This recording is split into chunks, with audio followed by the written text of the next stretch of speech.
Welcome, NoDQ Galaxy, and we are back for the NoDQ review this week, and we are at number 44, and I am being joined by a panel of Aaron Rift, TJS, and welcome back, Caitlin.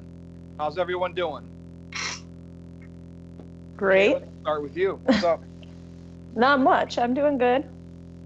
This good? Relaxing night. Yeah. No major issues. We got some interesting topics, and we definitely need a female's perspective on one of them. Okay. I mean, we have TJS too, so what's up, TJS? Hey, man. Got a double ear infection, had to get a shot in the ass, got my finger pricked, got a sinus infection. I'm doing great. I'd rather go through all this than watch Raw weekly, though, so there you go. So you're sick, Wow. but you're still doing the review, but yet somebody else I know, Big G, is out.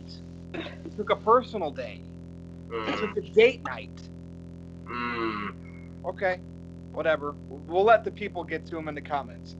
Aaron Rift, how's it going? I'm doing great. I'm very excited for this video. There's a lot of different topics to discuss today. A very busy week in the world of wrestling. We have the All Elite Wrestling Rally to talk about. We have Raw and SmackDown. And yeah, I really wanted to just say how much I appreciate TJS being on today despite all the crap that he's been through. And hey, I mean, other people are out doing other things, but TJS is here. And we have Caitlin with us, so that makes the video all the more exciting. So let's go ahead and get moving with these topics. All right, well, let's start with where's Kenny Omega going? Now, I know some people don't care, but anytime there's buzz of somebody leaving a promotion or maybe joining WWE, people start talking about it. So Kenny Omega's been with New Japan. He's worked with Ring of Honor for the last several years. Supposedly his contract's coming up here in New Japan, and it seems like he's going elsewhere, back to the States. We have All Elite Wrestling. There's always rumors of WWE, but we know how they like to restrict what people do. But there's a lot of money on the table there. Caitlin, just your thoughts. What do you think Kenny's going to do? I think he's going to All Elite. And I think that he probably will go to WWE eventually, but he can kind of boost up his money even more by going there first, I think, because then they're going to want to take him even more so. Gotcha. Now, that's my thought. TJS, I'm going to go to you because I feel like he still wants to contribute to New Japan in ways. And I know All Elite's doing contracts. But you don't know. They're more likely to have a working relationship outside of their company with maybe Ring of Honor, maybe New Japan, where WWE, forget about it. So what do you think Kenny's thinking? Big money. See, the thing is that Tony Khan also has big money, just like Vince. So I'm very conflicted because I know that if Omega wants to make the money, he can go to WWE, but All Elite Wrestling also is giving these big contracts out. And if he went to AEW, then he'd get to work alongside his friends. Not saying that he doesn't have WWE friends. He does, obviously, but I think he's going to end up in WWE because I think if he was going to sign with AEW, then they would have announced it at this rally, because at this rally they got the big guns out. Jericho, Pac.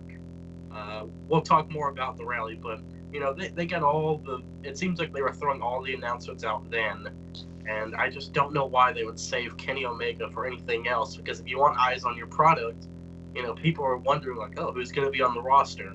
They announced a lot of guys, and Omega wasn't on that list. Right. And I could tell you why that was the case, because his New Japan contract isn't up until February 1st, so they have to wait until his contract is up before they can actually officially announce him. Now, I do agree with what Caitlin said. I think we will see Omega in WWE eventually. However, I expect him to go to All Elite Wrestling, and once his New Japan contract is up, they'll make the official announcement.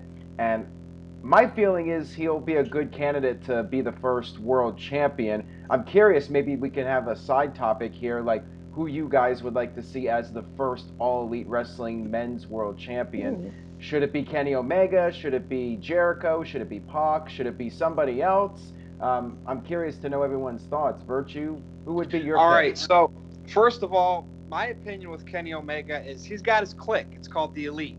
What's the name of this wrestling promotion? The Elite. So it should be so obvious where he's going. I mean, without a shadow of a doubt, because he could work there a couple years, and then if he has that WWE itch, he can always go there, right? But we don't know the details. We don't know how much money they're throwing at him. Everybody knows Vince McMahon does not give you creative control. I think the only way Omega's going to go to WWE now, it's not even though the money could be tempting. TJS, I know you said Tony Khan is a billionaire, his father's a billionaire, they have a lot of money. You got to realize this is an upstart wrestling promotion. These are businessmen for a reason. They know they're not going to be able to throw the money at wrestlers until they have income like Vince McMahon can. So Kenny Omega, as of right now, can get more money in WWE this year. However, he doesn't have his friends. Well, he does have some friends there. New Day, he's got buddies, Xavier Woods, but he doesn't have the clique, his clique. So I think he's going to go to All Elite Wrestling, but I think it would be more impactful if he went to WWE, because people would be like, oh my God, I can't believe he left his buddies to go there. Aaron, I'm going to say the first champion. I don't know why. I don't know much about this guy. I think it's going to be that Hangman Page. I really think they're going to go all in and make that. He's going to be the first. Well, I don't know why. It's just a gut feeling. Well, I'll tell you why I like that, because I think it would be good to establish the new company with a new star rather than rely on the past stars. Like, I'd love to see maybe Jericho put him over in the finals or something. So part of me would like to see a brand new rising star be made from this, whatever they do, tournament or however they crown the first champion. TJS, who do you think? Man, it's hard to say, honestly. I agree with what you said about Hangman Page, and by the way, I'd never seen him cut a promo before, but I thought at the rally, the AEW rally, his promo was pretty good. He seems to be all right on the mic, and I feel like if Jericho was the first champion, then people would be like, oh, they got a WWE star as the first champion because they can't build their own stars, like you guys said. So I'm going to say it could be Hangman Page, but it wouldn't surprise me if it was Pac, Hangman, or Jericho. And I think Cody's smart enough to not put it on himself, because that's so Jeff Jarrett. He's not going to do that. Right. He knows. So, Caitlin, who do you think's going to win? Well, I like your guys' idea of putting it on someone newer that they can build with, but I don't really know that person as well, so I'm gonna go with Pac.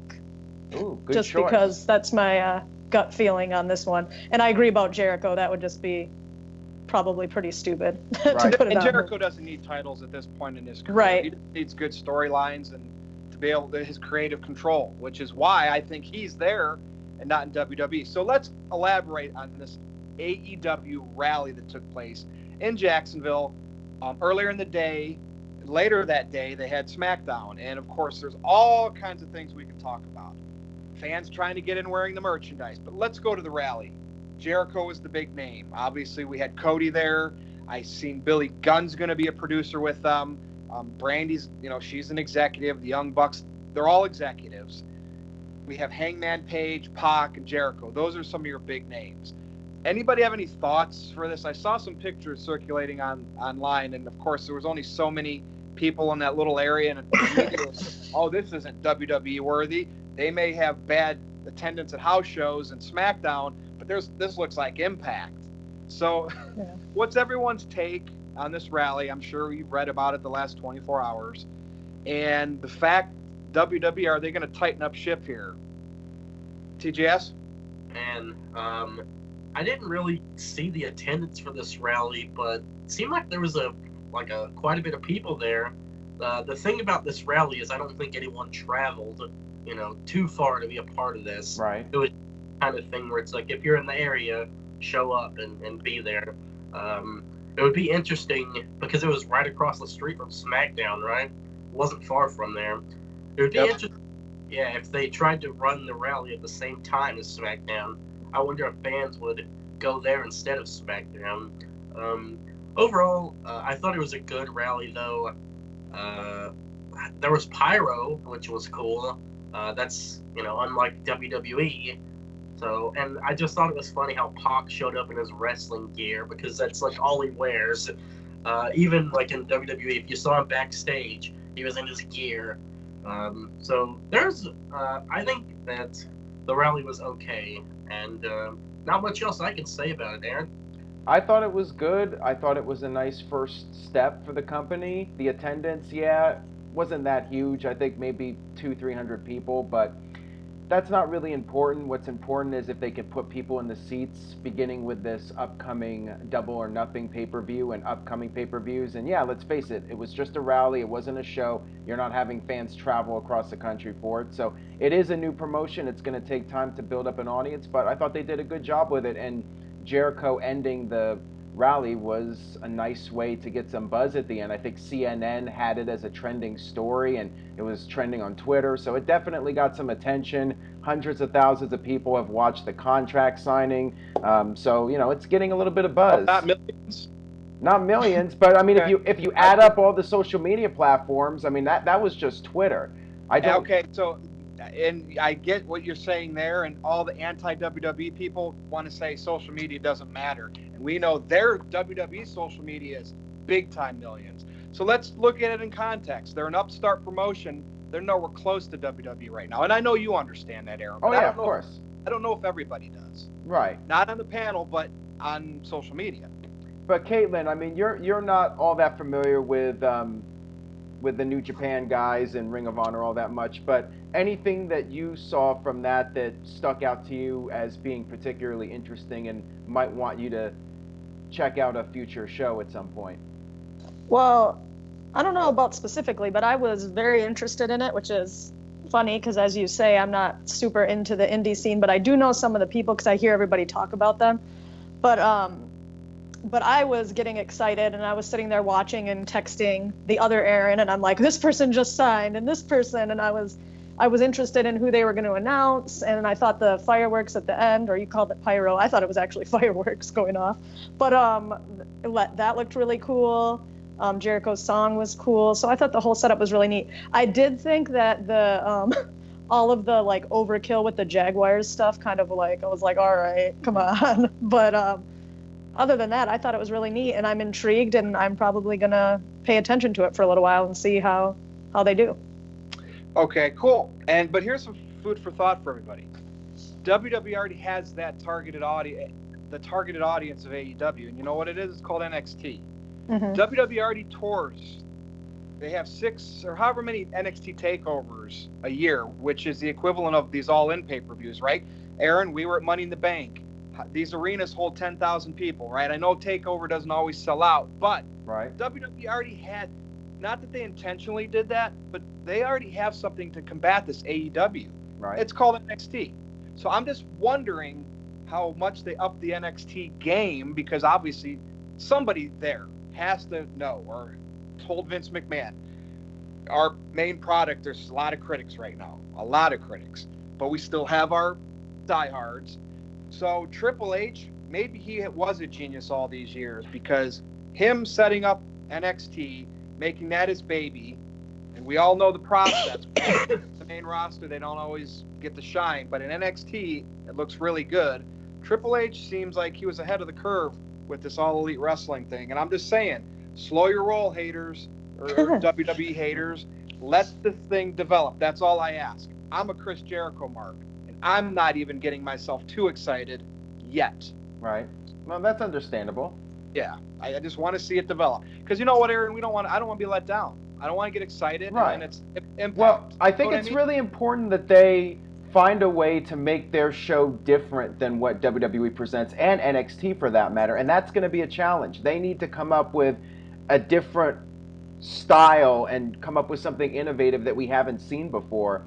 Yeah. Whether it's just the storylines or the way the show is produced and the presentation of everything, like all these little things, they got to try to come up with something new and fresh that hasn't been done already. So if they can pull that off, then they might have a realistic shot. But we'll have to see. You know, they did one show, it had a great response, but can they keep that consistency and keep the momentum going? Yep. Mm-hmm. So to be continued. All right, well, let's jump over to Monday Night Raw, and we had Hulk Hogan there. And of course, there are still people that aren't forgiving him, which, to each their own. He did say it, it's on record. And if you want to deem Hogan a racist for life, I understand that. I'm a forgiving person. I know from, our perspectives, it's different. It can be different. We grew up watching Hogan. We heard him say something. It doesn't impact me like it might my buddy. But I'm forgiving him. I'm giving him that chance, and I just hope the majority of the people can. WWE brought him in a pretty interesting spot here, Aaron. How can you really boo a guy when he's coming out to give tribute to the greatest interviewer in wrestling history, Mean Gene Okerlund? Right.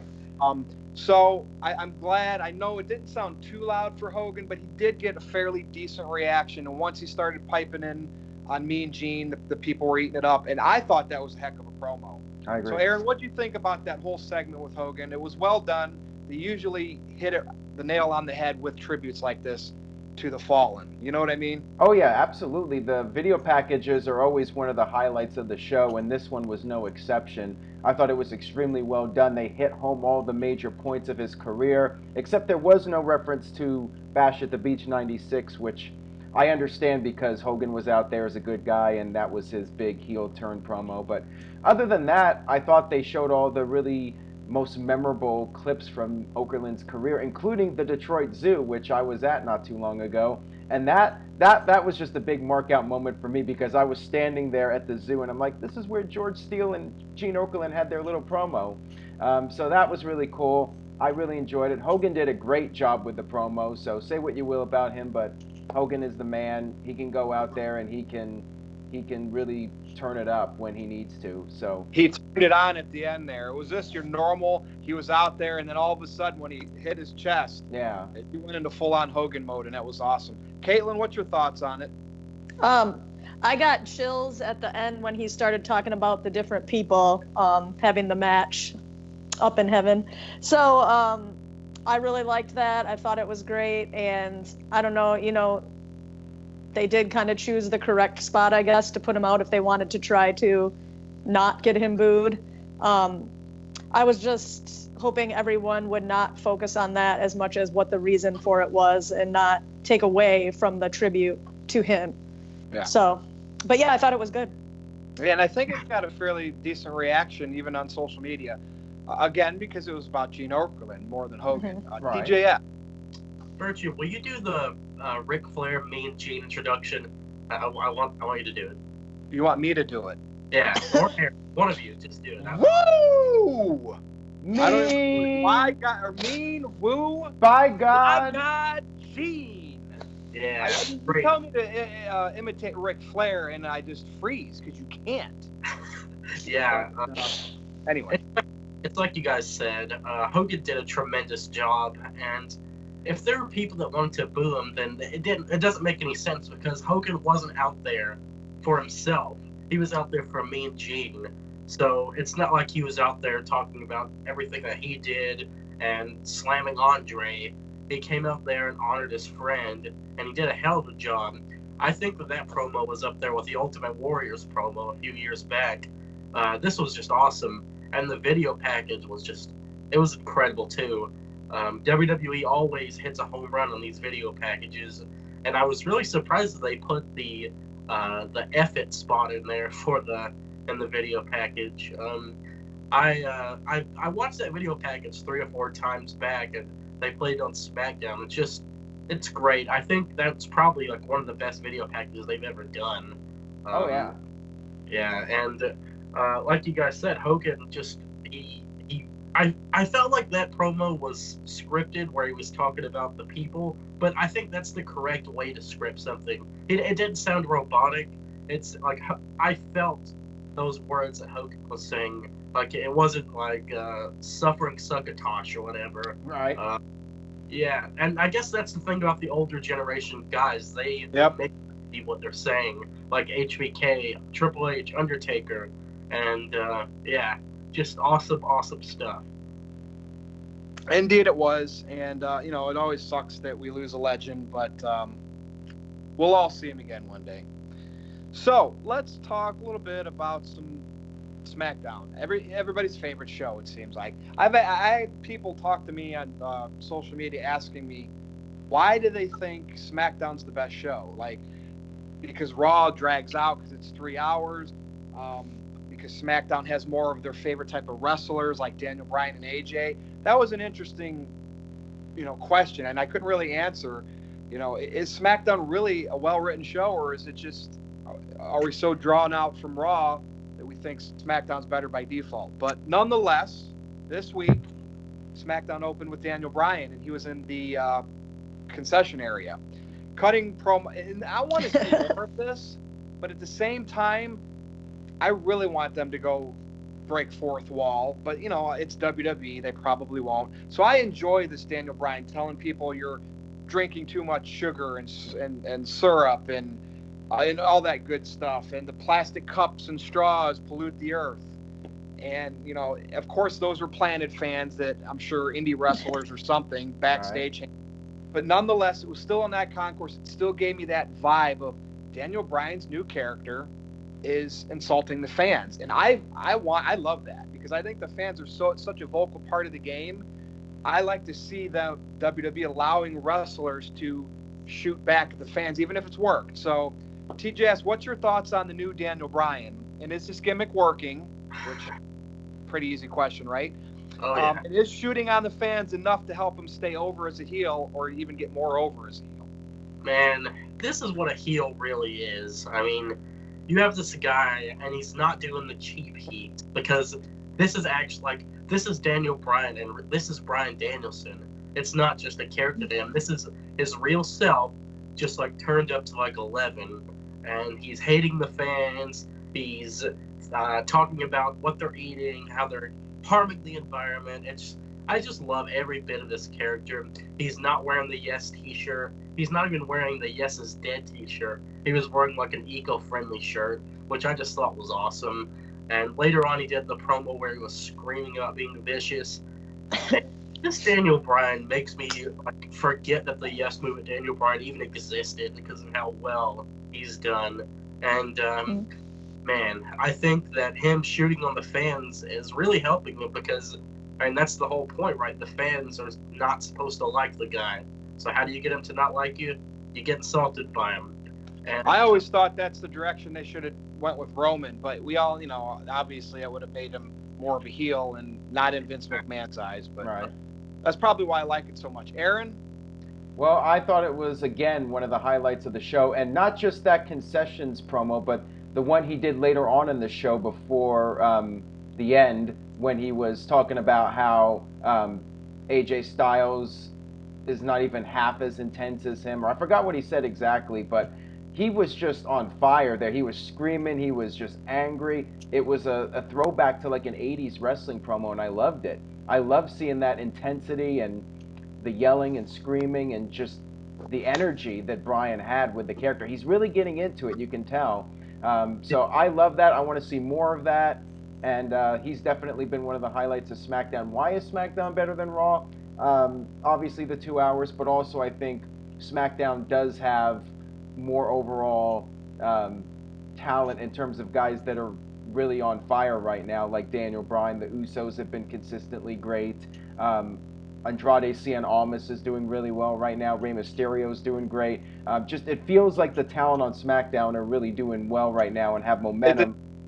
Is it safe to say it's less of a Vince McMahon style of guy on SmackDown, because all those people you just mentioned look at the type of athletes they are, versus Raw? You have your Baron Corbins, your Braun Strowman, Nia Jax. Yeah, you see, yeah. I mean, it's like old school Vince McMahon theory of wrestling, and then you're wrestling. And everyone on Raw feels so flat. Strowman feels flat, like that promo with Lesnar I thought was a dud. Nia Jax was just driving me crazy. That'll come back up later. You'll see what topic I bring up. I'm sure that'll come back up. I just feel like the guys on Raw don't stand out, really. I feel like they're all the same. When I'm watching Bobby Lashley wrestle or Drew McIntyre wrestle, I'm just like, man, didn't we just see this match? It's full of rematches, and like you guys said, it's so long, and I just feel like they don't care about that third hour. One more thing, a year ago, if I told you that Daniel Bryan should be heel and Dean Ambrose should be heel, Like, it just seems crazy because a year ago we're like, yeah, let's turn Dean heel, and like if someone said let's turn Daniel heel, no one would have wanted it to happen. Right. Because you know why, TJS? You never thought.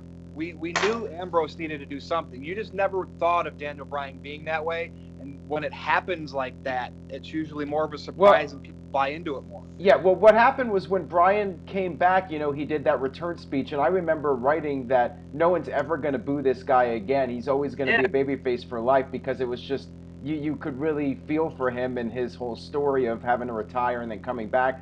So we never saw that heel turn coming, but the fact is he did kind of get stale over the course of the year. That high from him coming back kind of cooled off a bit.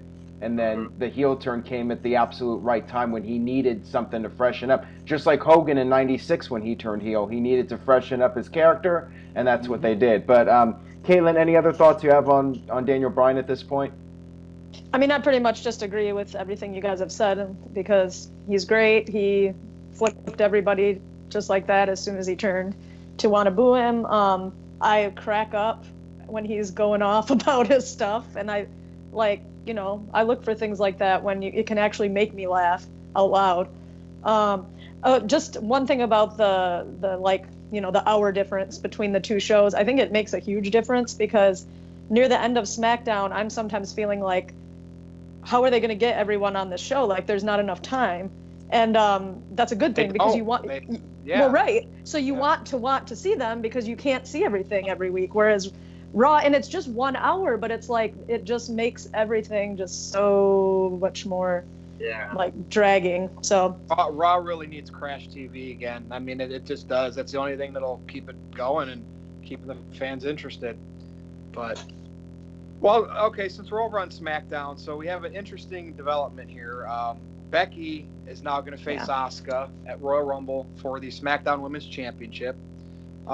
Likewise, in a turn of events, Sasha Banks is going to challenge Ronda for the Raw Women's Championship. So what does this all mean for these ladies heading into WrestleMania season, particularly Becky? I know we've heard Charlotte, Ronda for Mania, then that kind of got diverted to Becky and Ronda, with Becky's rise. And recently, some rumors out there saying potential triple threat match, whether title's on the line or not. So, Caitlin, since we're talking about the ladies, what are your thoughts on these two title matches? No Nia Jax. Right.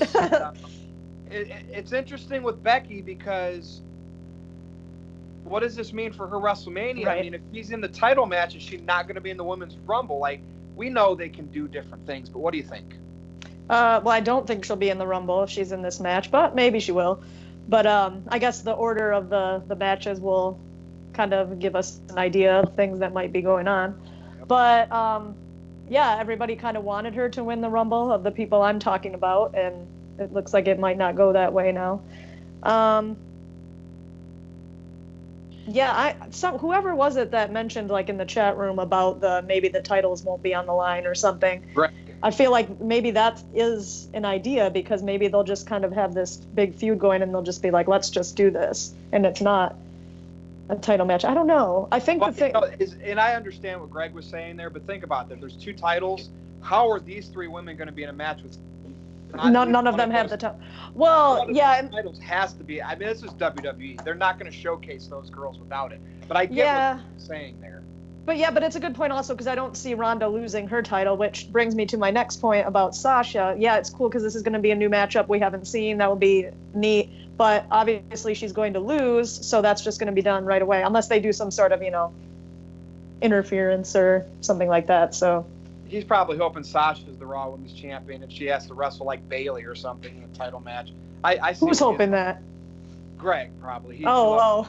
Aaron, what's your take on all this, man?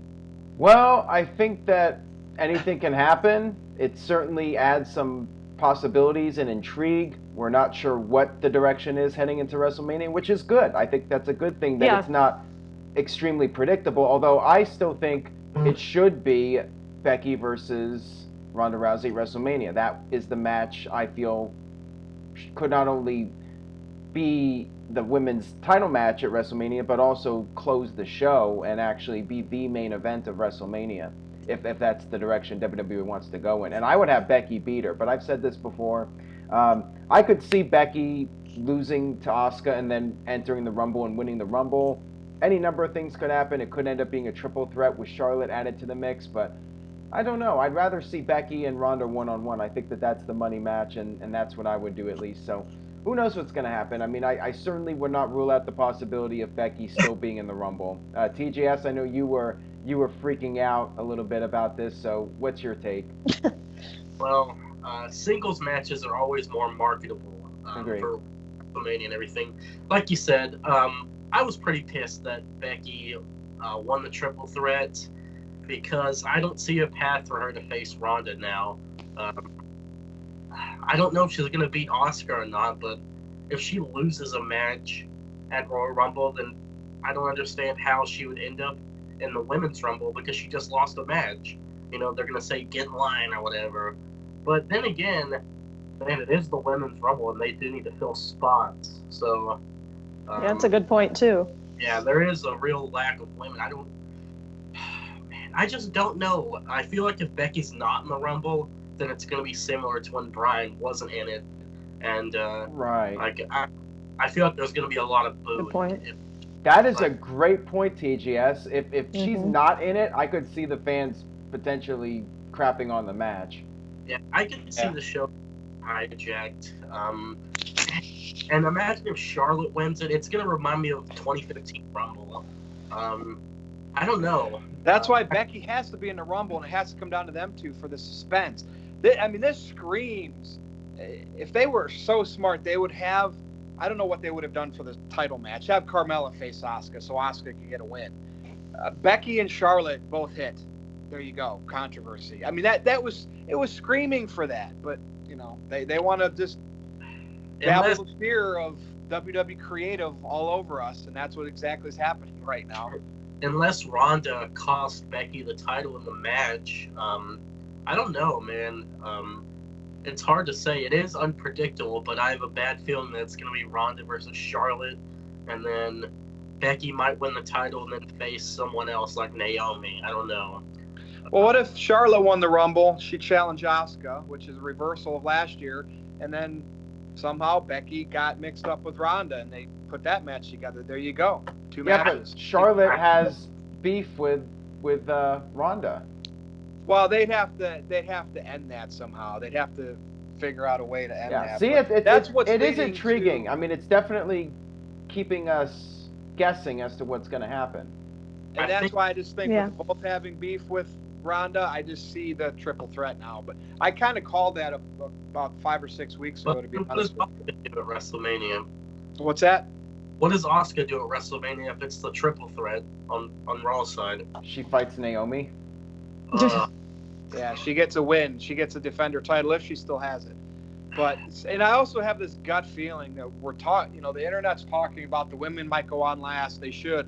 WWE's invested so much into Ronda, and I just see them getting cold feet, and it's going to be the Universal Championship match still going on last. Wouldn't shock me. We'll see what happens. So, all right, let's get to a disgusting topic. Nia We Jax? just talked about Raw. No, but you can bring Nia up in another topic. I'm sure you saw the list. But let's talk about Priscilla Kelly, indie worker. She was actually in the Mae Young Classic. And, we've seen disgusting things over the years in wrestling, Mae Young giving birth to a hand and all that jazz, the Katie Vick, and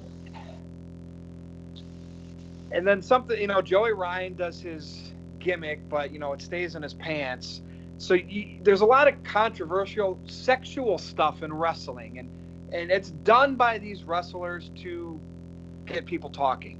Let's be honest. Wrestlers that do this type of thing for attention, they're thinking that the internet, majority of wrestling fans, probably porn watchers, they're thinking, click. They're gonna find out who I am. Well, Priscilla Kelly crossed the line in many people's eyes. So she had a gimmick in her pants, with a feminine hygiene product that was dirtied. She pulled it out and shoved it down her opponent's throat. Even if you gimmick that, she pulled it out of her pants. I mean, it's just, you can't, but it got everybody talking. I don't have words for it because it's gross. But at the same time, I'm not going to be one of those people that condemn her, Jim Cornette, Lance Storm, all these people. It's not good for the business. But she tripled her Twitter followers, and people are talking about her. And I always thought in wrestling that was the name of the game. As long as you don't rape or kill or do something that sick or throw cinder blocks on people's head like we've seen before. Right. This gimmick you can't do all the time. I think it's a one-time. She's weird. She licks her opponents. But I think it's a one-time deal to get people talking. Now she needs to show everybody she's a good wrestler, if she is. I don't know. Or is she going to continue to be cringy like this? So, Caitlin, what do you think? Well, it definitely was shocking. Aaron sent it to me when I first saw it, and I was like blown away. I couldn't believe it. That was my first thought. But you kind of took the words out of my mouth, because I wasn't appalled to the extent that I felt the need to get on social media and be like, this is a disgrace, blah, blah, blah, and all of that.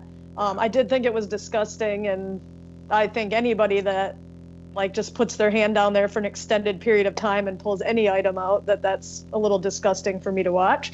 In a wrestling, situation, this is just I don't know. But that's pretty much was my thoughts on it. Would you say it's the most obscene gesture thing ever in the history of the business? Of anything you can think of? Because a lot of people think that. The most revolting thing ever.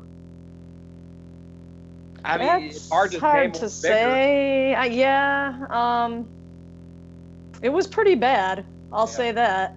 I was actually fooled for half a second too. I was like, is this real? Is she really going all out with this? And that's actually removing that? I don't so I don't know. So that's why I was extremely shocked at first as well. I don't know. I'd say it's up there with the top ones. All right, because Aaron. Sorry, I'll let him go. Keep going. Well, no, keep going, because okay. I know Aaron let you know about this, but you would have found out it was all over the internet. Oh yeah, I know. It was everywhere. That was her goal. And any professional wrestler, right? I once wrote a column called "Pro Wrestling's a Carnival Act." We talked about marks, the chalk outlines, what the carnies would do. And, right. Coney Island, freak show, weird stuff always got people's attention. That is very true. I think that she is doing right to get her attention. I just don't think it's sustainable. She has to now show everybody, hey, I can wrestle. Yeah, well, I agree with that. I cut you off there. I'm sorry. Yeah, I guess what I was going to say wasn't really going to make sense, so I'll let Aaron go. Okay, well, remember when DX had the poop fall on the Spirit Squad? Yeah. Remember when The Rock gave the rock bottom to Davey Boy Smith on the platter of poop on Monday Night Raw? But see, that's what I was going to say. I was going to bring that up, and that feels different to me. Yeah, it's worse. It's poop. Yeah, it's simulated poop, but it's still poop. Chris Jericho peed in William Regal's tea. I mean, even though he really didn't do it. But I mean, it's just crazy that because, it was, I don't know. I would have never thought to do that gimmick, Aaron. Right, well, she is trying to do what it takes to get publicity. Now, Which I respect. People are going to hate me. Will it bite her in the ass when it comes to interest from WWE? That's quite possible. You never know. She might now have this lasting legacy of being the woman that shoved her dirty tampon down her opponent's She's good friends with Joey Ryan. Joey Ryan's got a good relationship with Cody. All Elite Wrestling. So if they want anything other than wrestling on their product, they got some outcasts. They know who to call for that if they're interested in that type of humor on their shows. But look at All In, the Penis Druids, Joey Ryan, Cody Rhodes, and the Young Bucks. Let that happen. So the door's open. I'm not saying we're going to see bloody tampons, but we'll see. I don't know. We'll see if she can evolve. What can she do next? How could she step it up and go to the next level? Yeah, as a wrestler. Any other thoughts, Aaron? Or TJS is just waiting to chime in on this. Go ahead, TJS. Okay. Is this really that different from the mandible claw? Because people were like, oh, it's that dirty, disgusting sock. Oh, it's got his ball sweat on it. Oh. And that was his finisher for years. It was supposed to be a disgusting sock that he pulled out of his pants. So how is this much different? There is always blood in wrestling. Granted, not What? blood, but Gangrel literally drank blood. So I just think people are making a big deal out of nothing. I don't think this has any place in the business, but it's not that big of a deal. I think it's dumb. I hope we never see it again. But there's been grosser stuff in wrestling, like you said, Aaron, with all like the DX showering people in crap and John Cena dumping crap on Dolph Ziggler. Oh, at one time Kevin Nash had a sewer truck and he sprayed Randy Savage with the sewer crap. And I mean the Val Venus choppy or pee-pee, even that's really obscene. And that happened. Al Snow got his dog fed to him.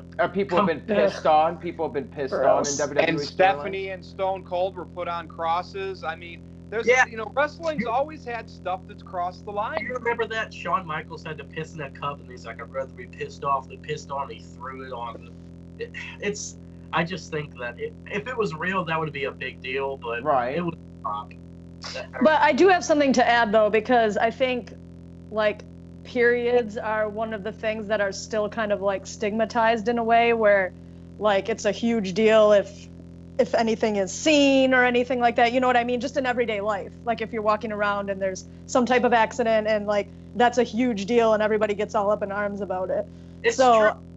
I think that plays into it. It's different than crap or like this or that. It's true because I was in high school and for some reason I got sent. Were you wearing white pants, TJS? No. We're not. We're talking about a friend of mine was a female. She had a tampon. I was like, oh, let me see it. And then I just opened it and I was playing with it just like for the hell of it. And then the teacher saw it and I got sent to the office for it. So. Did you get detention? No, the principal was just like, oh yeah, those are really good for nosebleeds. And of course, the teacher was like. She was a woman, of course, and she came in and she's like, I demand an apology. And then apologized. I was like, okay, I'm sorry I disrespected you. So it seemed like the people that are getting upset about this are the female viewers. And I guess it's okay. But yeah, that's what happened in high school. Well, let's see. Thanks for sharing. See if she lands on TV anywhere, or if this is just going to typecast her to be an indie worker that attempted a sick stunt and actually did it, and we'll see. So, Tampon Gate. Did that draw a lot of traffic during those few hours it got hot on the internet for you? That was actually very helpful for site traffic. So, hey. There you go, people. That's the name of the game. TJS, you brought this up because you were talking about Dean Ambrose at a house show getting curb stomped and selling it for 15 minutes. I'm okay with that at a house show. Obviously, there's no time to do it on TV. But at the same time, why was that curb stomp, worse than any other one where people are up in a minute afterwards? So the topic, and you can elaborate on this if you want. I'll start with you. But the overall topic here, the death of finishing moves. We know at WrestleMania there's 5, 6 F5s, multiple spears, submission. Everybody's got a power finisher and a submission. Just because I think the drama has been lost in wrestling, they have to do false finishes to create excitement with the crowd. But do you think that there are any finishing moves over today like they used to be? I mean, for Pete's sake, the DDT used to be over like Rover with Jake the Snake Roberts. Right. So TJS, elaborate on this. You brought it up. Talk about Dean selling that and finishers today. Is there anything like finisher-wise like there used to be?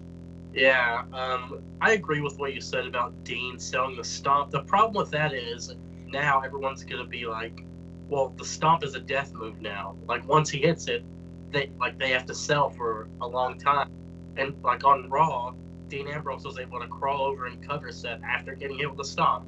You can argue that house shows aren't canon and whatnot, but Right. this is kind of a big deal for him to not get up for 15 minutes. Surprisingly, didn't try to do some angle with this. With Triple H talking about the old Seth Rollins, he could say, like, I'm banning the curb stomp now. It's dangerous.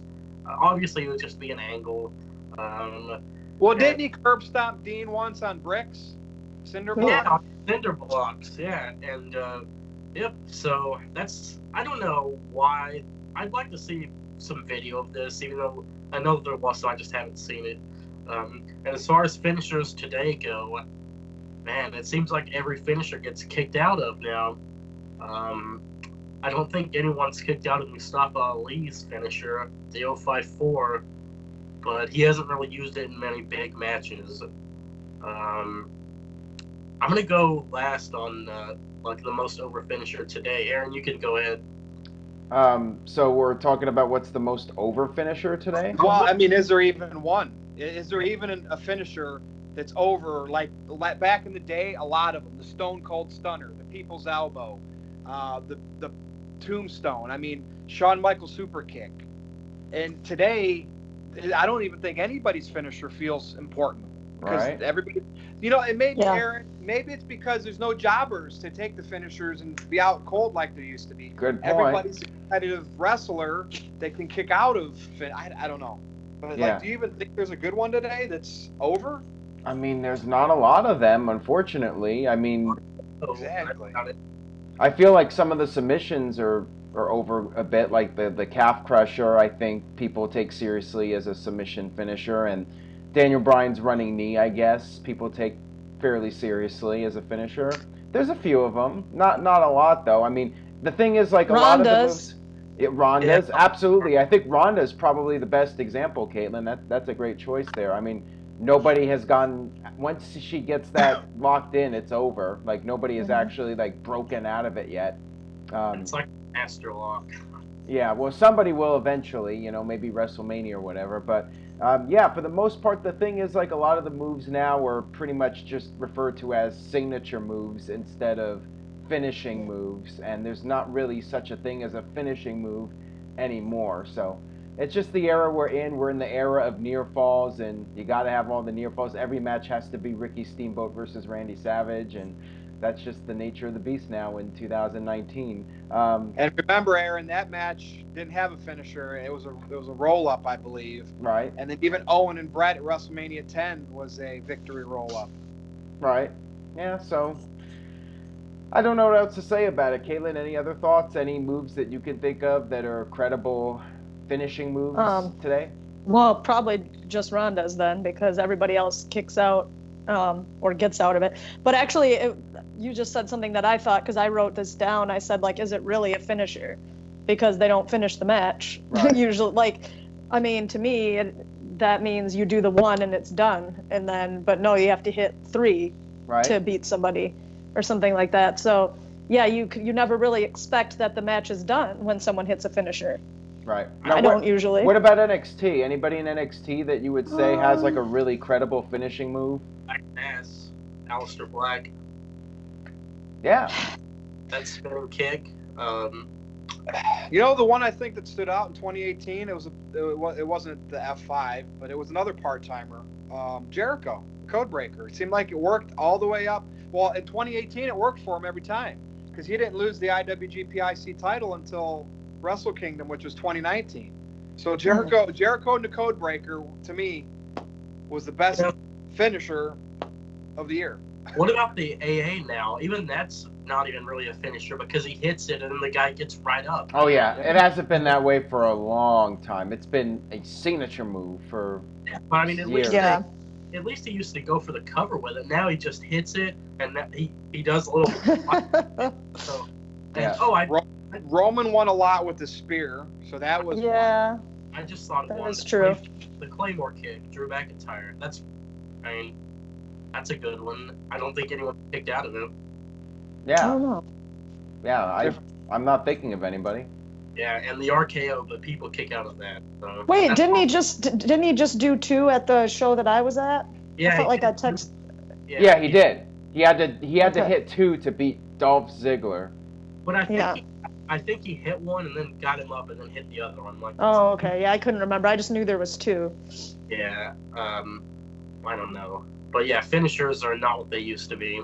I think people still get excited about them though, kind of, in a way. Probably not to the extent though, but It's just hard to buy into it's hard to invest in a match now because once they hit the finisher once, I'm just like, okay, they're gonna kick out. And Aaron, remember in WWF No Mercy on the N64, you had to work up to that finisher. Oh, Remember yeah. the old school wrestling games? Well, later on, you could start spamming your finishers. And I think WWE became like the video games where everyone has the finishers with the near falls, and it's just constant big move, kick out, big move, kick out, big move, kick out. yeah. I just remember the Rude Awakening, the Perfect Plex, the elbow drop, the leg drop. I mean, they just meant something. But, it's changed. I feel We're in the era of false finishes. Yep. Yeah, like I feel like the purpose of the match should be to build up your finisher. So that is supposed to be the conclusion. So every story has like the beginning, middle, and end. You can start the match, build momentum in the middle, hit your signature, and then the finisher should finish the match. I think it should just be a build up. But nope, not happening. Well, maybe if we're lucky at one of these all elite wrestling events, we're going to have the Shell Shock Ryback versus the Jackhammer and Goldberg. Anyway. Oh. All right, main event time. So I came up with this one last, and I thought it was most fitting to end the review this week. So we're going to go around the horn, but what was the most cringeworthy segment, either Raw or SmackDown, this week? I'm sure we can overlap a lot, but hopefully we'll have about 2 or 3 different ones we've discussed. So who wants to go first? Caitlin. I do, so nobody takes mine. All right, fair enough. The whole segment of a moment of bliss or whatever it is called, but especially Nia, but Rhonda too. Her speaking in it was pretty cringe as well. And then just that noise that Nia made as she. What was that noise? I can't do it. Can anybody do it? Hey, she had food stuck in her throat from catering. That's what I thought was disgusting. Like, I wanted to like puke my guts out when I heard that. I'm like, that is the Didn't think it was worst, that bad, but most annoying sound in the world by far. I mean, Jim Carrey has nothing on Nia Jax when it comes to the most annoying sound in the world. All right, so Caitlin, you picked that segment. Yes. You know what I always tried to give Nia the benefit of the doubt, but she goes out there and immediately it's the "oh no you didn't" type. Like, that's her promo, and that doesn't work. Right. You know what I mean? That type of promo in wrestling does not work. So yes, I agree with you.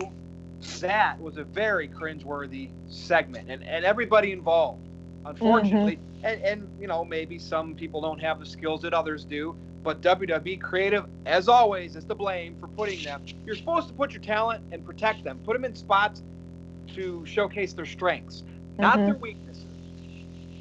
All right, TJ. Yeah. Hopefully you got something different. I don't. Nothing. Not enough could be. Well, what's another cringeworthy segment? Because there has to be more than one, right? And Well, I got one. go ahead, Aaron. I'll go last. But Virtue, you might want to talk about this too. The Braun Strowman promo with Brock Lesnar, which I thought was just ad-lib, so go ahead. dud. I mean, Strowman, just the lines that he was given were terrible. He referred to Beastie Boy. You gotta fight for your right to Party. That's the good Beastie Boys. Yeah. And then what was stupid was Lesnar came out and then just walked away, and Strowman just stood there in the ring and did nothing. He didn't run after him. He didn't do anything. Which, sure, maybe his elbow isn't healed, but again, creative, protect your players. Don't make Braun look like a wussy. That was very cringe. And like you thought, like they pre-taped Brock's segment it with was Heyman. so bad. It was probably live, but it was so bad with the timing. I thought they pre-taped Lesnar and Heyman just because Lesnar was lazy and just wanted to wait in Gorilla to walk out to the ring, and that Braun had to watch it, hour or two before Raw and memorize when he was supposed to say stuff. And he said, "Oh, I can do this. This will be easy." And then when he got out there, he froze. That's how it. If it was live, it probably was, but it came across like Braun botched the pre-tape. Oh my god. Yeah, that's what I think happened too. I think it was a pre-tape, and Braun was supposed to try to You sync think it his was a lines. pre-tape? You think it was a pre-tape? Yeah, I think that Brock and Paul were pre-taped, and then they just He had to came out. react. I think that would be ridiculous, though, because how can you time what you're saying and not, like, how do you know that they're not going to start talking over you? I think if it was live, Heyman would have took over. And Oh, he really okay. didn't. I mean, so I don't know. It was that bad. I didn't know. I could see Vince talking to Braun, and he's like, "You can do it, pal. You can sync it up perfect. Come on, go on. You're the boss for both men, damn it. Call him Beastie Boy." I want to talk about the Nia thing. I mean, that was like tater tots bad. Suffering succotash and The Nia stuff, man. I will say that it's very likely that she had food stuck in her throat because she doesn't chew it. She just swallows it whole. And the thing is, Ronda was even bad in this, and I'm usually a fan of Ronda on the mic, but Right. how is Sasha Banks the unsung hero of the women's division? She hasn't done anything. Totally random. Yeah, she was. I'm sitting here thinking they're going to have Natty come out and keep that going, and then Sasha Banks, here you go. Yeah, that would have made more Well, see, you know what? If the writing was good, this would be a good way to have Natalya turn heel now, to have her come out and say, "Wait a minute, I'm not the unsung hero. You're going to praise Sasha Banks and not me after I brought that fight to you?" Not one person on that team, though, Aaron, thought of that, or has thought of that. Oh, I'm sure there's going to be no follow-up. They are. There is another cringeworthy moment, though, when you guys are done. I do have another one. Just real quick, what is the deal with Nia and making all these like loud ass sounds? Like she does this, she did like the my title. I don't know. She's trying to be loud, thinking, because I'm sure people have told her, Nia, be loud and vocal. That's how we used to do it back in the day. But for her and her cadence, it's not working. Being loud doesn't make you good. You have to look at Daniel Bryan. He's not just. He looks crazy. Look at his mannerisms. His eyes are bulging out of his head. He's turning red. Brian Pillman, yep. Yeah, he's not coming out there like a sassy girl where she's like, I'm not a bitch, I'm the bitch. Like, nah. That was a horrible line, by the way. That was probably the worst line of the 2 days. Oh, imagine if Big Show was saying stuff like that. Like, would you take him seriously? Who? Oh, I mean, Big Show did such a stupid. Oh, Big Show in a diaper? We were talking about disgusting stuff. That's what it reminds me of. Big Show in the diaper. Like, damn. Well, those were definitely the top two cringe-worthy spots of the Raw and SmackDown. But also, anything right now with Miz and Shane McMahon. Oh, yeah. Good point. It's awful. So it's like, to me, it's like the Miz got hit in the head the last couple of months and has amnesia, and he doesn't remember who the Miz is. Right. And he's just randomly interacting with Shane. That's what I feel like. Pretty much. So that's it. And I'm sure we could nitpick because that's how bad creative is. We're literally talking on the review about cringeworthy moments. Yeah. From Raw. Well, where's Miz and Shane going? Are they going to fight at WrestleMania? Are they going to break up at the pay-per-view? Are they going to win the tag team title? Didn't they say that they were? Oh, but they are fighting at Royal Rumble, right? They're teaming up against the Bar, but why do I feel like they're going to split at the Royal Rumble and then have a singles match at WrestleMania? I feel like that's the direction. I think Shane's got it in his contract, and that's going to be the easiest match for him, right? Him and Miz. I mean, Shane's at the point where he can't really do as much as he used to, or he shouldn't. So, here you go. We'll have you go against the Miz. And the Miz is just fodder for everybody. he basically will job to him when it's over. You don't think they're going to hold the titles for a little bit? I think maybe they hold the titles for a little bit and then split like the pay-per-view before Mania. No, I think Miz will turn against Shane and kick his leg out of his leg or something, you know, like what Owen Hart did to Bret Hart back at the '94 Rumble. Virtue, didn't you really say that you hate the part where Miz is showing Shane the gear and then Shane walks off and Miz is like, Shane, where'd you go, Shane? That's the thing. We saw for the past year Miz cutting these promos with Daniel Bryan and anybody he was against, these passionate, top-level promos, and then now he's doing that. That's why I'm calling the amnesia angle, but they just didn't tell us. We have to guess that's what he has. And then all of a sudden, Shane will discover, oh, I didn't know you had a concussion and you had amnesia. Right. Well, Virtue, this sounds like a better storyline than what they're actually doing here. They'll probably have less of an explanation than that. I know. But I mean, I'm just saying, The Miz is not even close to being The Miz out of nowhere for no reason. Right. It's insane. It's cringeworthy. WWE should know better. But like I said, their main product, that's not what... They make money off their main product. So they're in a million countries. The WWE network's everywhere. They get rich countries to pay them for stadium events. The networks are giving them money for their 2 million ratings. And NXT caters to that crowd that says AEW is going to take over. Or AEW. Shout out to my Cleveland peeps. AEW. Right. NXT is already in place for that market. So I don't think WWE is sweating them at all. Even though supposedly they're going to ban the gear or whatever, but I think they're more pissed at Jericho because he was so loyal to Vince, and then out of the blue, he's doing something different. I think that's really probably what gets WWE more angry right now than anything is Chris Jericho got under Vince McMahon's skin because he succeeded outside of WWE.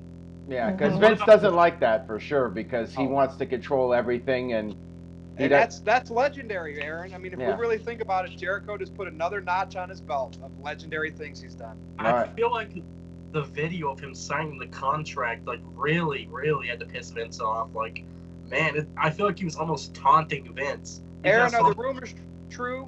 Did Jericho talk negotiations with WWE leading into all of this? Well, that's what the rumor and innuendo is, that he did talk with WWE, and maybe he did tell Vince, I'm going to take this AEW offer. Is there anything you can do to match the offer? And Vince is probably like, do what you got to do, man. Yeah. And that was that. All right. Well, great discussion, everybody. I'm out of gas. Anybody else have anything? I think we're good. We had a great discussion tonight. Let's go around the horn, Caitlin. Take it away. NoDQ/Caitlin takes you to my stuff, and that's all I got. And TJS. CAITL. No! KAITLIN. Which is good that you bring that up because nobody spells it right even when they're looking at it. So. Man, I have OCD, so I have to spell everything right. NoDQ.com/TJS will take you to my Facebook page. Talk to me about wrestling there. Twitter at NoDQ_TJS. NoDQ.com/shirts. You can get the great t-shirts. I say it every week. NoDQ.com Galaxy shirt. Your name is on it, possibly. Yeah. Look at the beautiful print. Your name in the stars. Oh, yeah. Virtue 3. Is that the shirt? Is that double-sided, or is that just a different shirt than what you have, Eric? Different shirt. Oh, okay. Well, like I said, there's a hashtag Fire Virtue shirt. Even if you like it, you can buy the shirt. It's a nice shirt. I still have this one too. Oh yeah, Virtue's Rage, and you can get the traditional NoDQ.com shirt, and there's a Ladies of NoDQ shirt. We get all kinds of shirts, folks. Pick one up. Support the personalities. All right, well, thank you for that plug, TGS. And again, thank you for coming on despite being a little bit under the weather. And, with all kidding aside, thanks to Big G for being on all these weeks. We're just giving him a hard time. We're busting his balls. But, we're happy that he's a part of the team. And, Caitlin, thank you for coming on fairly last minute. It is much appreciated by all of us. And, Virtue, thank you for your hosting duties as usual. And, of course, thank you to everyone out there for watching. Stay tuned to NoDQ.com for the very latest. And Virtue, let's go ahead and wrap this up. Well, follow me on Twitter at NoDQ_Virtue. and that's where you can go and tell me my video quality's bad. You can tell me my sound quality's bad, even though right now, today, I'm using an iPhone 10. But I enjoy all your banter. And, of course, NoDQ.com/virtue with a lowercase v. So for Aaron Rift, for TJS, and for Caitlin, I'm Virtue. We'll see you next time.